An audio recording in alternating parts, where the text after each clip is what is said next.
Hey guys, what's up? Pig Mom here again, and today we're talking about guinea pig photography and how to safely photograph your piggies, keep them happy and comfortable, and some prop and simple set ideas. So let's get started. So I don't share a lot of Pig Dad and I's personal lives on the piggies' social media. We really want their social media to be about them and their lives instead of us. What I will share is that I'm actually a professional portrait and fine art photographer.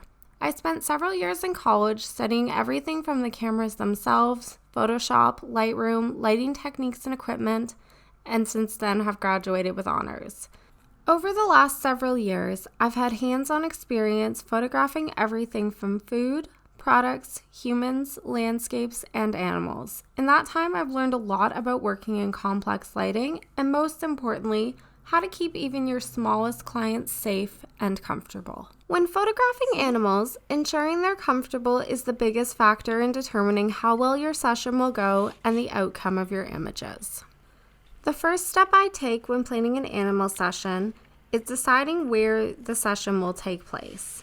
Bigger animals adapt fairly easy and are often great anywhere there's room to run, treats, and their favorite ball to play with.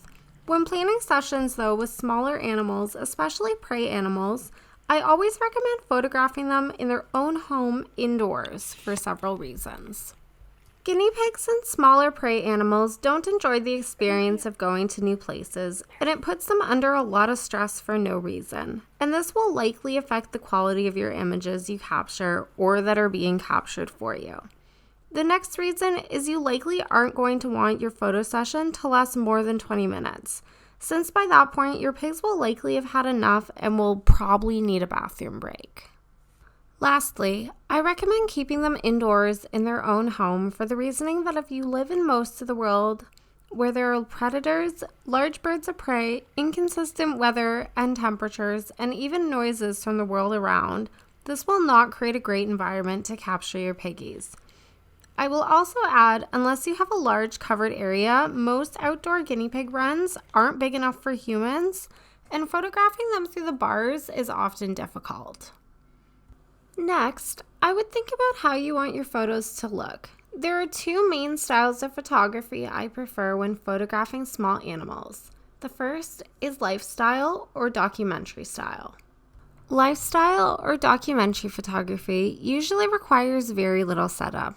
The idea is to capture your subjects in their own environment with little to no additional props. Some examples of these might include photographing your piggies with you interacting with them in their cage, reading a book, gaming, or watching TV with their humans. This is a really real and beautiful style because it shows a real representation of you and your piggies in your real life, but it definitely works better if someone else is taking the photos. You can use a self-timer, or if you have a camera, tripod, and Lightroom or Capture One, you can always use tethered capture, which is connecting a cable to your camera and to your laptop so you can control your camera through your laptop. Alternatively, if you're a Canon user, they have an app that also allows you to control your camera remotely through their Canon Connect app. But I've had mixed results with this method since sometimes the app has issues connecting or staying connected. Next is classic portraiture in studio. This style is definitely the most popular I see on social media, as there's endless options of what you can do. This style generally consists of subjects, in this case your piggies, being photographed on a simple white or colored background, and often small props are brought in to help create the scene. The portraiture in studio style of photography also allows for the most digital art options, since in my experience, it's the easiest to add assets to an image when it's just a plain backdrop. And next, we'll talk about lighting choices and how to keep your piggies or any animals comfortable with how you light your images. Lighting techniques are widely debated. Some photographers prefer natural light, others on-camera flash, many off-camera flash. And then the debates of small flash or the varieties and styles of brands and strobe accessories. There are best practices for achieving certain looks or for certain situations. But since photography is an art form, a lot of the time there isn't a right or wrong answer. It depends on your personal style and what look you're trying to achieve. and sometimes even what's available to you. So let's start with natural or available light. This means any light source that's already available, such as window light, ceiling lights, or lamps.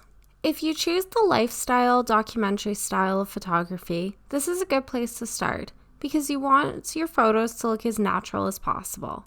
Generally, I try and plan natural light sessions for nice sunny days and capture my photos somewhat near large windows or light sources so you don't have to sacrifice image quality. Your phone or camera has a setting called ISO. This will affect how sensitive your camera or phone sensor is to light.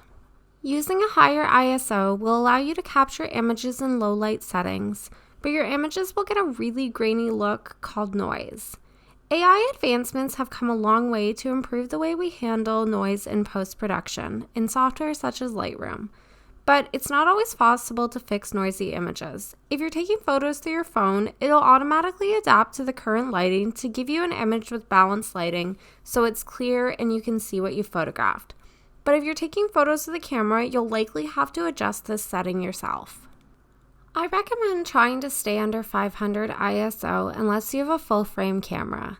Using natural or available light is a good option when working with animals, since it's likely the light is the same or similar to the light that they already exist in full-time. But natural light doesn't come without issues. As I talked about before, using natural light can lead to a higher ISO, which can affect your image quality. Mixed lighting sources can also cause issues since most home light bulbs have a warmer yellow tone, while natural light is usually a cooler blue. And this bluer light can often lead to your images being too blue or on the other end too yellow. If you end up with this issue, it can be fixed through photo editing software such as Lightroom or Photoshop. The next issue a lot of photographers find with natural light is they can't control the lighting, so sometimes it's hard to get the image to look how you picture it in your mind or from a reference image. This is where artificial light sources come in. Artificial light in photography is generally referring to off and on-camera flashes. On-camera flashes are a flash that's attached to your camera or phone. For example, most iPhones have a flash on them, or depending on your camera model, it might already have a flash, or you may attach one onto your hot shoe. On-camera flash is likely the most affordable type of flash you can get, but it's not my recommendation when working with any animals. Since on-camera flash is on your camera or phone, and the light source is small, condensed, and bright, as well it's usually fairly close to your piggies, or on the same level, directly pointing at them. And this can be really stressful for them and could cause injury if the flash makes them panic or bother their eyes. For this reason alone, I don't recommend using on-camera flash. If you're using artificial light, I recommend using off-camera flash. It gives you the power to move and place your light sources where you need them, making sure they aren't in your pig's face. I prefer strobes opposed to putting your on-camera flash on a stand. Strobes are more powerful and larger, which can help light larger areas with the use of softboxes and other modifiers. This is especially useful when you're photographing lifestyle or documentary style for your piggies. Strobes are also my preferred method of lighting for studio-style portraiture. Strobes, along with different light modifiers called softboxes, are what's most commonly used in professional studios, and they can be safely used with piggies as long as you set them up correctly.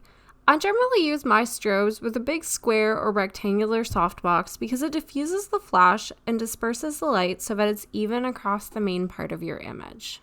Making your piggies feel comfortable when using strobes isn't hard. When I photograph animals with strobes, I get my lights set up first, along with any props I want in the image, or if it's just the pig on a plain background. Then I get a stuffed animal that's a similar size, and I use that in for a sub while I test my lighting and get everything set up the way I want. Then the last step is I bring in the pigs. I also always keep their photo sessions as short as possible, and always have veggie snacks on hand. Next in my planning, once I have decided on a location, style of shoot, and lighting, I start thinking about the props or general theme. One important aspect of animal photography to me is making sure that the props I use are safe for guinea pigs and promote proper caretaking. This is especially true if you're posting your photos anywhere on the internet. One of the most common comments I hear from others is that they got their photo ideas from Pinterest or saw it on a Reddit page or even a personal friend's Facebook. I even see photos being people's reasoning for how they're caring for their pigs.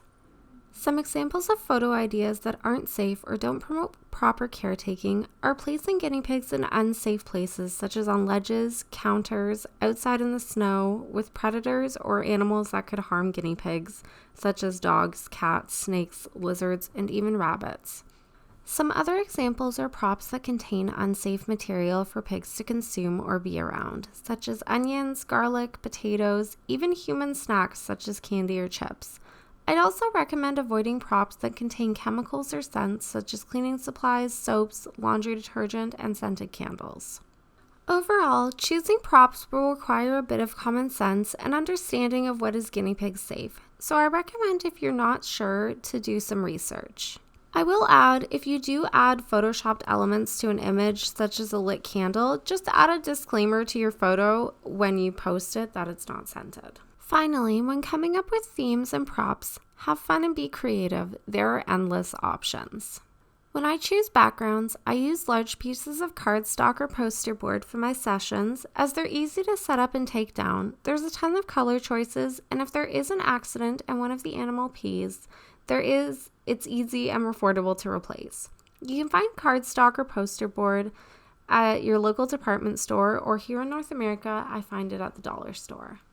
I don't use a lot of props in my photos because it's just not what I've been shooting lately, but I recommend checking out Etsy for props. There are a ton of amazing creators with really unique props that are safe for guinea pigs. Anyway, guys, I hope this video has given you some information and ideas on how to photograph your guinea pigs safely and some small ideas for props. I'd love to hear in the comments below what are your favorite props to photograph with your piggies. Thanks for watching, and be sure to like and subscribe.